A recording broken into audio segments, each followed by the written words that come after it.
Hey, how's it going guys, and welcome back. Today we're going to check out a very fast method so we can farm infinite mini medals in Dragon Quest XI.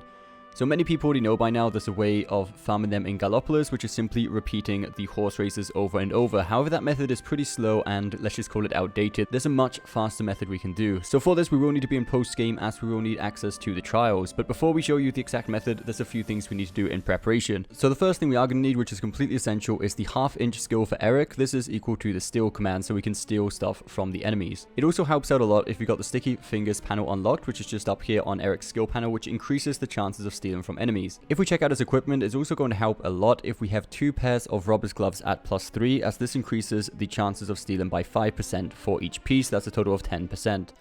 So by now you've probably gathered that the way we're going to obtain these mini medals is stealing from enemies. It's very consistent. So to find these enemies we can steal the mini medals from, we want to go to the Disciples trial, which is the first one on here over to the left.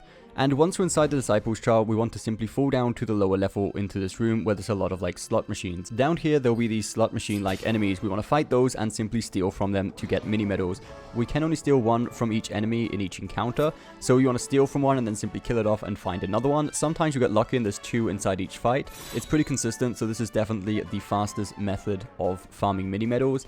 And also, maybe you're asking yourselves what happens once we run out of slot machine enemies in the room. All we need to do is simply walk to the end of the hallway.